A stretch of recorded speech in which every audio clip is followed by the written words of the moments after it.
money and that system could work. But looking at it, the system what we do have currently, it could very well work. But the problem with it is people who control it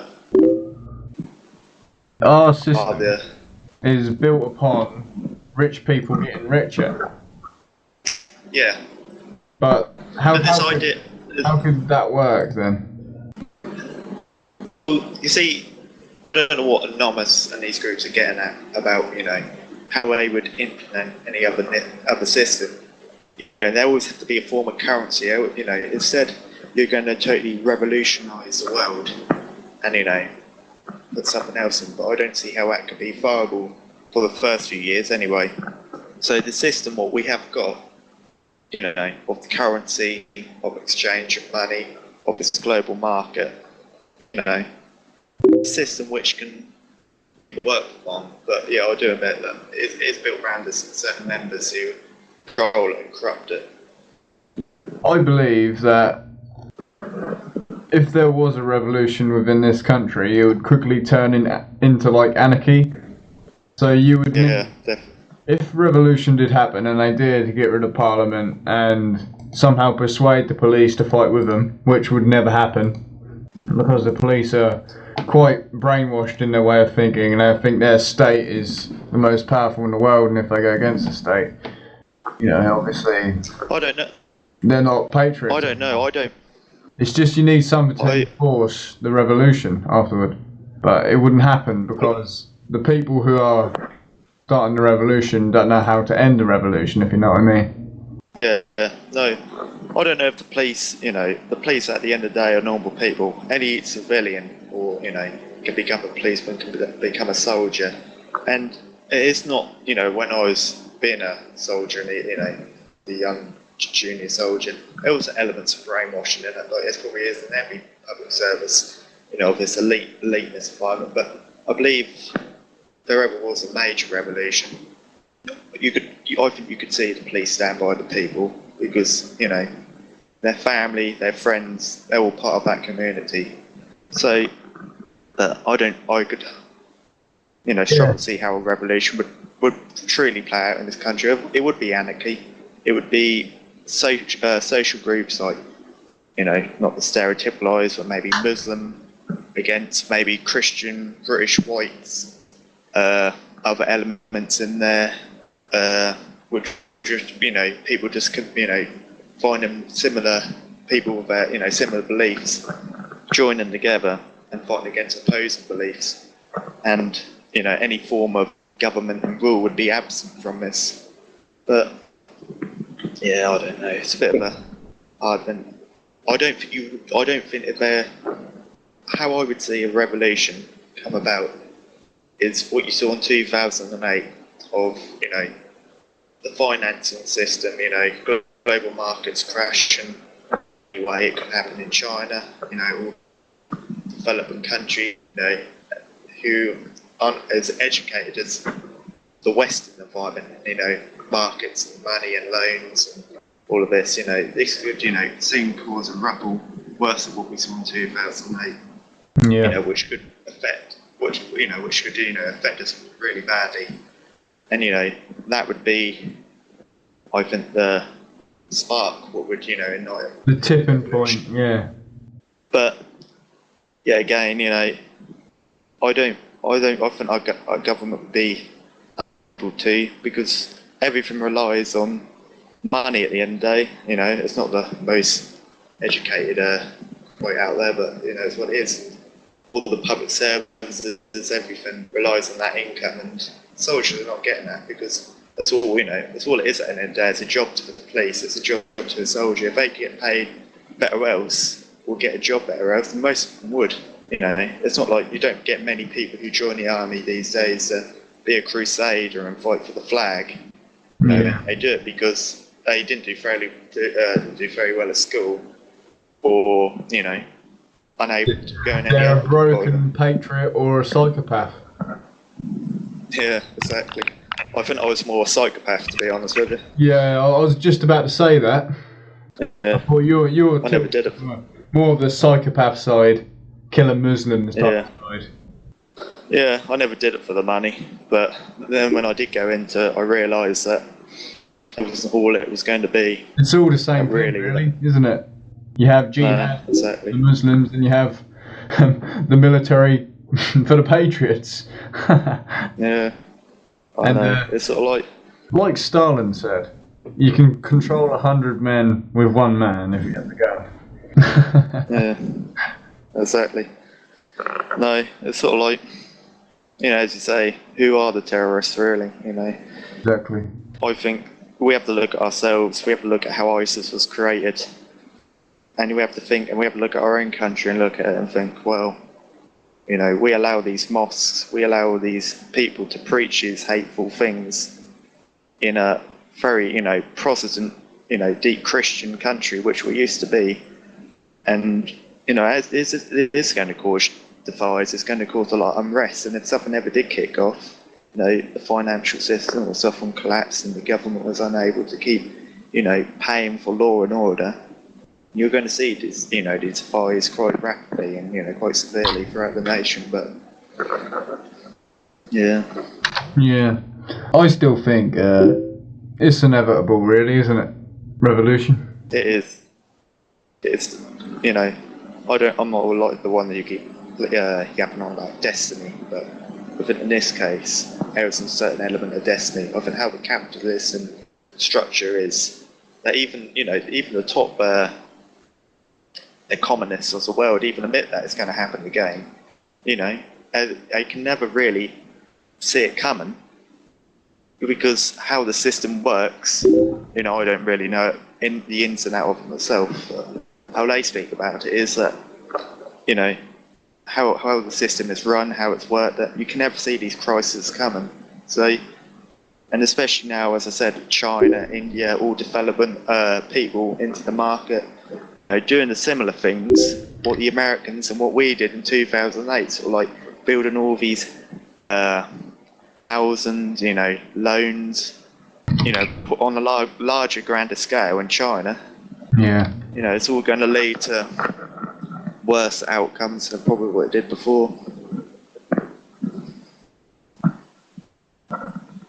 Yes. It's a tough one. It is. It is a very tough one. Cool. I was looking at some of the stuff which some of the stuff which can be sold in the UK, and there's ballistic masks and ballistic shields. So if you were to militarise a political, well, not a political group, political arseholes like Anonymous, it would be quite effective. If there's some type of organisation within it which is militarised, it would be very, very effective. It's irritating to see that many people on the streets. A lot of them are passionate about their beliefs, but yet aren't more radicals. That's what they need to be. They need to be far more forceful. But as I say, a lot of them are just students and stuff who just go through a phase of their life when they want revolution and that, and then they grow out of that in later years. But it's a pity to see that many people out there yet don't take more radical action. I'm not saying burn down shops, or I'm saying maybe burn down GCHQ and places like the London Stock Exchange. They're the places where you won't be hitting at. If I was ever gonna create total anarchy, 3 places I would take out would be the surveillance centre, GCHQ, it would be the London Stock Exchange, and it would be Parliament. Yeah, that'd be a good day. No, I'd learn sky high if I had my opportunity, but yeah, but then you become a terrorist. Yeah, well, we're probably on a watch list. We're probably on a watch list right now. Well, let him watch us. Yeah.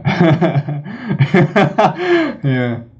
I'm afraid to say I'll have to watch a lot more other people soon. Yeah. Russian gas explosion at Central Asia Centre pipeline. No injuries. Look on rapidly, see what's going on in the world. Donetsk airport fighting. Oh shit! Wait a second, Callum. It's alright. just gonna see what's happening in Donetsk. Donetsk. It's in Ukraine, and Donetsk. Oh, Donetsk. fucking hell. I reckon RT Rupturely are just waiting for a shell to hit or something. Because it is literally just on top of a building looking at across the main airport. Alright. Hangars. Yeah. See, it'll turn out to be something like that if England had a revolution. It'll be exactly like Ukraine, but worse. It is. I'm afraid there's too many people on this island, and it would just lead to mass slaughter and mass murder in the end of the day. It would, because after whatever starts the revolution cannot tie a bow in it, so to speak. It would just turn out to be survival of the fittest. Very primitive. Yeah. You know, like anarchy but worse. You know, there isn't enough police to govern this state. You know, even our armed forces are diminishing now because lack of funding and that. Couldn't keep its structure. And when you have a mass of people who are disillusioned, who are fed up with the system, that could just lead to terrible things happening, or it can lead to good things happening at the same time as well. But it's all about controlling that and organising the people and leading a sustainable revolution. The problem what happened in Russia in 1917 with the Soviet Union is that communist system was never right for all. Karl Marx always said that it have to be a certain things first until you can have a communist revolution. And Russia was the same with China as well, that they were such an underdeveloped nation. They didn't have the industry, they didn't have the might that things like Britain and Germany, which Karl Marx thought they was going to, have a revolution. Russia didn't have that same system. So when the revolution did happen, Stalin and Lenin had to implement sort of mass murder, create, purges and, do genocidal killings just to keep the people in order, to carry on the revolution and, have the, millions. I think that Stalin killed like 19 million of his own people. I know. Don't get me wrong, he turned the country around and he made it into a superpower, but it was at the cost of, because what Lenin and Stalin focus on is when Karl Marx quote once about the revolution should take place at all costs. They should be all means lead to the end and everything like that. So that's what they really focus on. But apart from that, their country actually wasn't right for that revolution. But it's all about finding the right system for your own country. Like we are a developed nation. We're probably one of the most developed in the world, us in America. So we have everything in place. We have a good system, and we can exchange money. We've got a good idea. The common British person, is quite thrifty, or most of them are anyway. A lot of them waste their money in that, but they have a good idea of how control and what they can spend their money on, other ways of getting money, and a lot of nations don't have. So it's not the system as much. It's just, as I say, it's how that system is built around certain people on the top brass, which is control of it. Hello? Hello? Are you throwing your mic around the room? No? Why is that? It keeps dropping out. It keeps going really, really, really, really quiet. I don't know why. Well, I don't know. I blame the CIA for that. Yeah. They're like, let's not hear him speak. Yeah. I haven't got the nicest voice. I'm a Norfolk lad, I don't think my voice is going to inspire many people. Maybe if I sound like his name, Morgan Freeman. Oh god. Morgan Freeman or someone like that, Yeah, maybe not. No, I can't even do it. I'm not gonna try and do Morgan Freeman's voice. No. You heard about the CIA in Hollywood? I have heard about the CIA and Hollywood, but No. I'm taking they're connected in some way. The CIA in Hollywood, directing movies. Literally the Really? propaganda machine. I'll send you a link. Yeah. Is this going to be like some fat American yapping on about a load of conspiracy theories or some? No.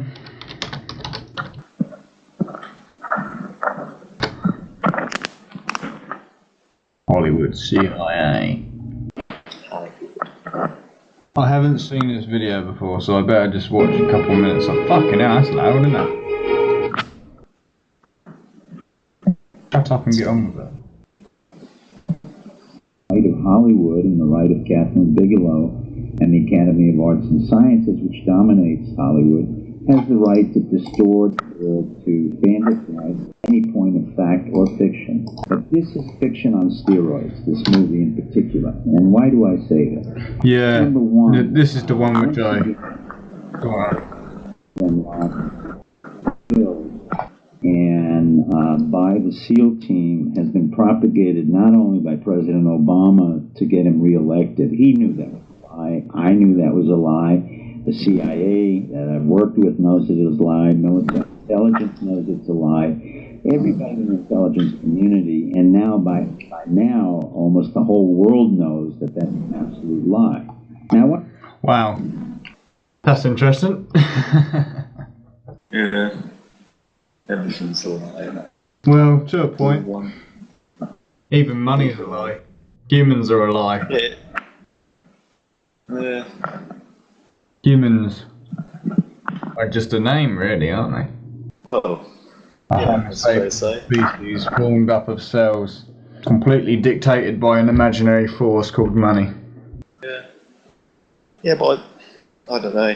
I think we are a superior species. You know, when we've done a lot of things over the years, kill each other, mass murder, Yeah. you know, horrible acts on each other. But at the end of the day, Can you I go think closer we to your achieve- mic? Because it's really, really quiet.